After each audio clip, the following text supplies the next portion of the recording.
Everyone in our village knew the river had rules. Simple rules. Old rules. Rules so serious that even drunk men feared them. Even children repeated them like prayers. You could fetch water. You could cross it. You could fish, on the right days. But there was one thing no man was ever allowed to do. Not even in secret. Not even as a joke. He laughed when they warned him, relieved himself into the water, and walked away like nothing happened. The river did not react. Not immediately. That was the most frightening part. The forbidden river did not look dangerous. That was how it deceived people. Its surface was calm, almost gentle, wide enough to reflect the sky, quiet enough to hear insects arguing in the grass. Children played near it in the afternoons. Women fetched water in the mornings. Elders crossed it only when absolutely necessary. But no one mocked it. Because the river was not feared for what it did loudly. It was feared for what it did slowly. Old men said the river had eyes beneath the surface. Not fish eyes. Older eyes. Patient eyes. It remembered insults. It remembered names. It remembered intention. That was why the rules existed. Not written. Not enforced by guards. But passed mouth to mouth like a warning that refused to die. Do not spit in the river. Do not curse while crossing. And above all, the elders would pause here. No man must insult the river with his body. No one explained what that meant to children.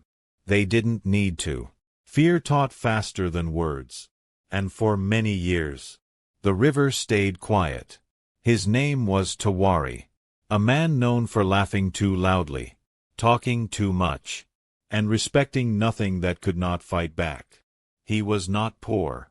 He was not desperate. That made his crime worse. Tawari believed fear was for weak men. Stories were for old people. And traditions were excuses to control fools. Whenever elders spoke, he rolled his eyes. Whenever warnings were given, he smiled. The river, he once scoffed. It drinks rain like everything else. The younger men laughed with him, not because they agreed, but because courage is contagious when consequences are unseen. On that day, the sun burned hotter than usual. Palm wine sat heavy in Tawari's stomach, and arrogance pressed against his chest. When he reached the riverbank, alone, no witnesses, no elders, he looked at the calm water, smirked, and did what no man had ever admitted to doing. He turned his back to the village, relieved himself into the forbidden river, and chuckled. Nothing happened. The water did not splash. The sky did not darken. The birds did not flee. Tawari zipped his wrapper and walked away victorious. The river remained silent. That night, Tawari slept well. Too well. No nightmares. No strange dreams. No sickness. He woke laughing, mocking the elders in his mind. See, he thought, empty fear. But by midday, something felt off. Not pain. Not sickness. Wait. A strange heaviness clung to his body, as if gravity had chosen him personally. Walking felt slower. Sitting felt uncomfortable. Standing too long made him sweat. He blamed the palm wine. By evening, the discomfort grew. A dragging sensation, like something pulling downward with stubborn insistence. Still, no pain. And that scared him more than pain would have. Because the river never rushed its punishments. By the second day, Tawari noticed changes he could not joke about. His body felt wrong, unbalanced, as if carrying something that did not belong to him. He adjusted his wrapper constantly, avoided sitting with other men, walked with his legs slightly apart without understanding why. When his wife asked questions, he snapped, "Leave me alone." At night, sleep abandoned him, not because of screams, but because of pressure. An unbearable pulling, a stretching discomfort that made him gasp. then stop himself from crying out. And still, no blood, no visible injury, just growth where there should have been none. The river was not hurting him yet. It was preparing him. By the third morning, Tawari could no longer hide it. The burden he carried had become obvious. Not described, not exposed, but felt. Each step sent waves of agony through his body. His back curved forward. His hands instinctively reached down to support what felt impossible to carry. People noticed. Whispers followed him like flies. What is wrong with him? Why is he walking like that? Is it sickness? Tawari avoided the river path, avoided elders, avoided mirrors, because deep inside, he knew. The river had not punished him for urinating. It punished him for insulting. And this was only the beginning. By the fourth day, Tawari stopped pretending. Pretending it was sickness. Pretending it would pass. Pretending he was still in control. His body had begun to rebel openly. What he carried now felt heavier than a sack of wet sand. Not just weight. Pressure. Strain. A relentless downward pull that stole his breath with every step. Walking became an ordeal. Sitting became torture. Standing still felt like punishment in itself. He began tying his wrapper tighter, then looser, then adjusting it every few steps. His hands shaking, his face slick with sweat. People stared. Men noticed first, not because they understood, but because men recognize when something has gone terribly wrong. Women whispered behind their hands. Children stopped playing when he passed. And the worst part, the pain was not sharp. It was stretching, endless, unforgiving, as if something unseen kept insisting. Grow, carry, remember. That evening, Tawari collapsed onto his mat. Not crying, not screaming, just breathing hard, as if his body was trying to escape itself. And far away, the river flowed on, silent. The elders had seen many sicknesses, but this was not one of them.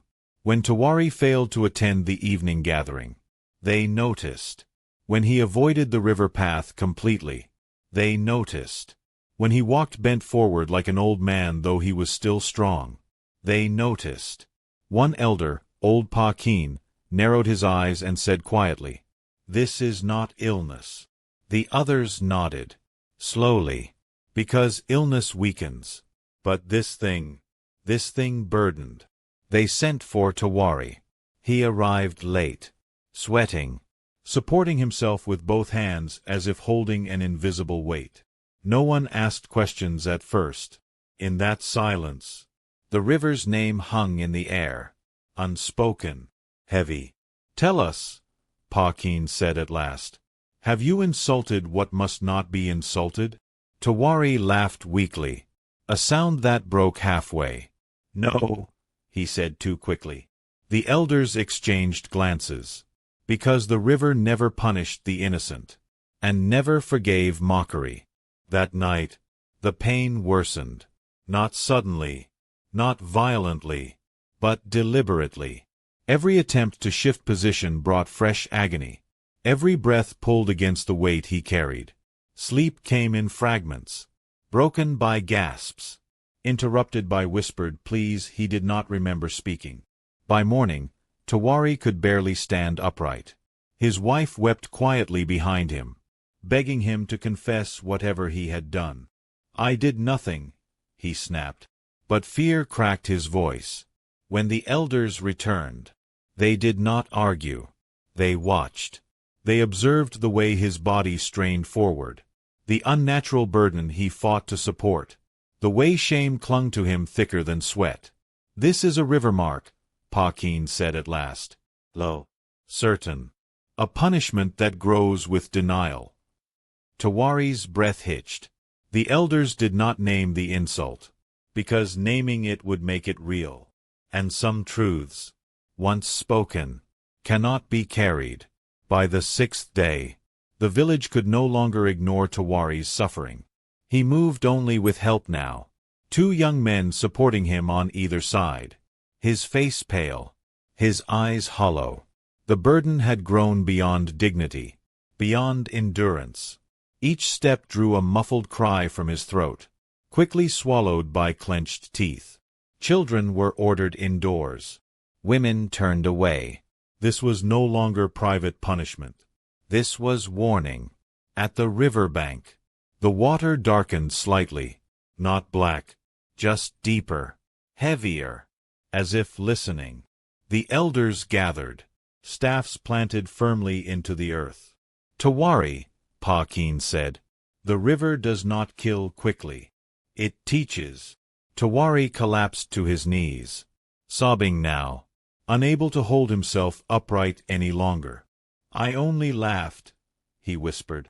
"I thought it was nothing." The river answered with silence, because mockery is never nothing. Tawari finally spoke the truth, broken, gasping. He told them what he did at the riverbank, how he relieved himself into the water, how he laughed, how he walked away untouched. The elders closed their eyes. One woman wailed, because this was the greatest insult.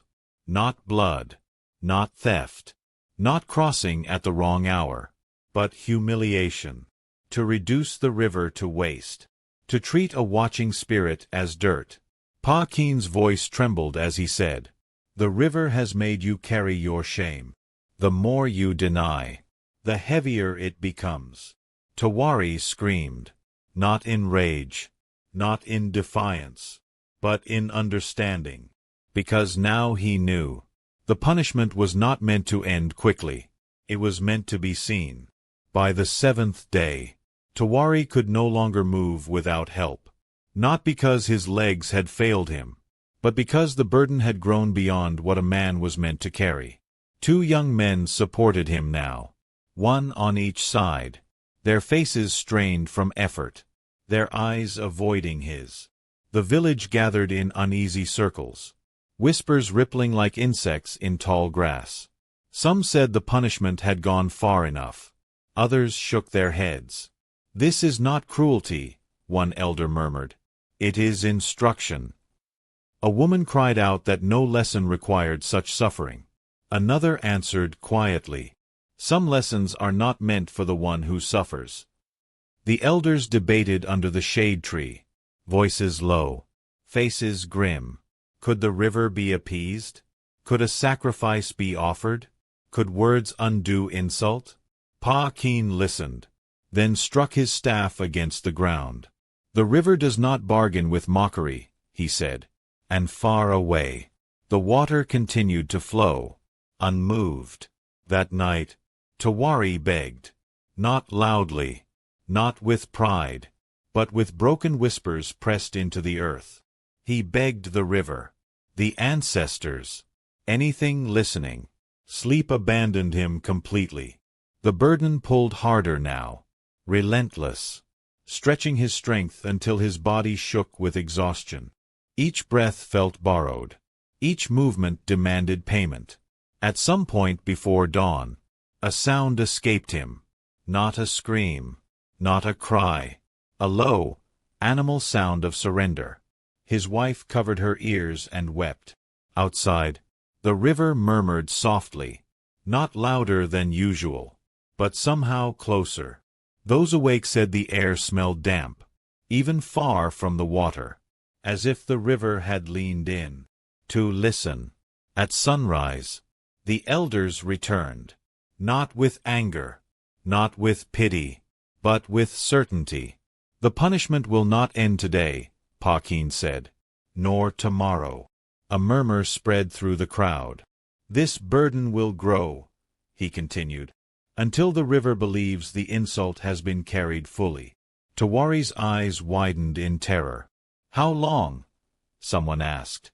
Pa Keen did not answer, because the river never gave timelines, only outcomes. The elders ordered Tawari brought closer to the riverbank, not into the water. Never that, but close enough to be seen. This was no longer private suffering. This was testimony. Days passed. Slow, heavy.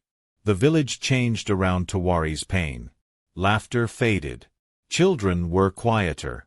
Men avoided crude jokes. No one spat near the river anymore. Tawari himself became thinner, weaker.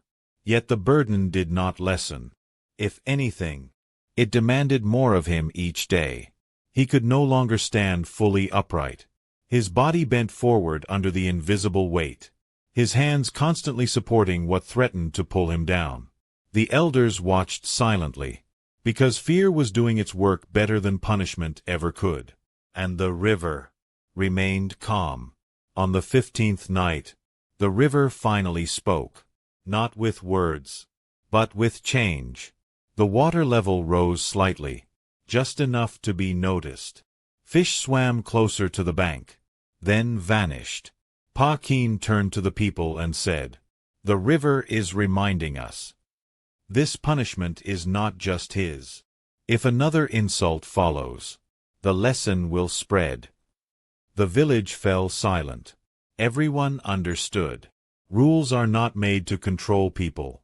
They are made to protect them.